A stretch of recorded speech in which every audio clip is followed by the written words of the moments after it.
Баршаңызға қайырлы күн достар. Бүгін өте дәмді және жұмсақ тандыр нанның дәміндей нан жасайтын боламыз. Менің каналыма тіркеліп кетіңіздер. Менің каналымда көптеген қазақша рецептерді табуға болады. Ауылдағыдай нанды сағынып жүрсеңіздер, міндетті түрде жасауға кеңес беремін. Өте сәтті рецепт, нандарыңыз жұп-жұқа болып шығады. Алдымен суымызды, одан соң тұзды саламыз және құрғақ ашытқымызды саламыз және сұйық майдан 3 ас қасық саламыз. Мен толық рецепті төменгі описанияда қалдыратын боламын.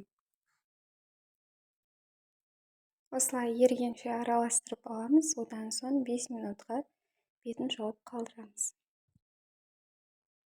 5 минуттан соң ұнымызды, електен өткізілген ұнымызды қоса отырып, жұмсақ қамыр илейміз.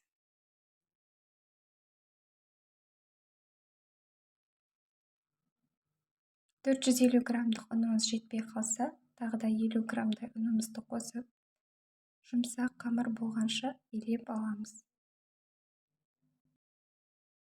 Достар, каналыма тіркеліп, қоңыраушаны баса кетсеңіздер, қазақша контентті қолдап, менің комментарийларыма пікір жазып, видеоларыма лайк бассаңыздар.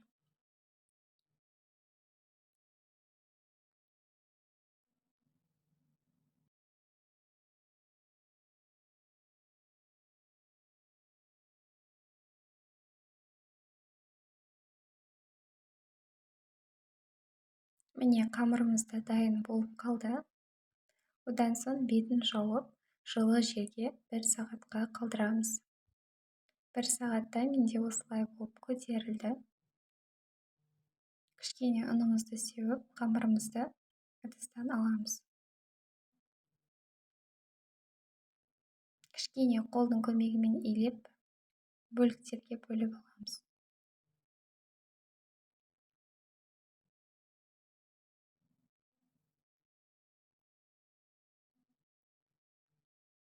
Менде 6 дана кішкентай нандарымыз шықты.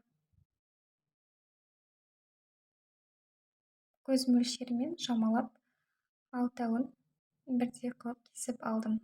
Міне осыдан соң домалақ формасын сақтау үшін қамырды осылай домалақ етіп илеп аламыз.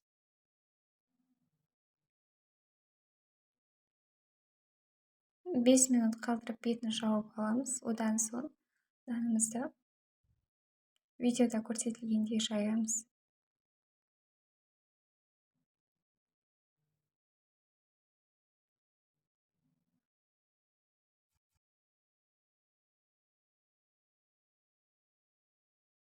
Түсінікті болуы үшін тағы да көрсетіп жатырмын.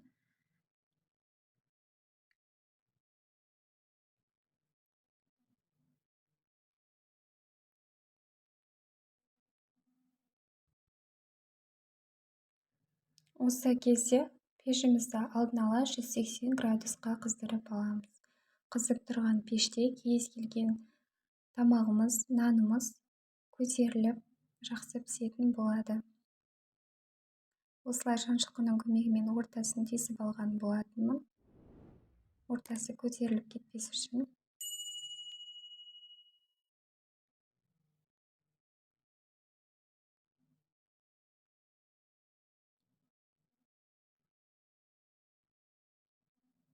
Және 10 минутқа бетін жауып қалдырып алдым. Одан соң бетіне жұмыртқаның сарысы мен 1 ас қасық сүтімізді қосып, барлығының бетіне жағып шығамыз.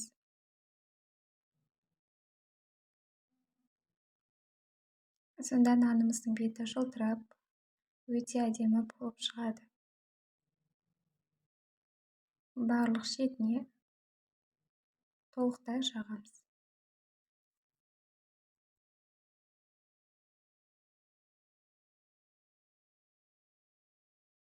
Осылай жағып шықтық. Одан соң осылай мақ қосқан болатынмын. Сіздер кез келген күріш немесе басқа дәмдеуіштерде қоссаңыздар болады.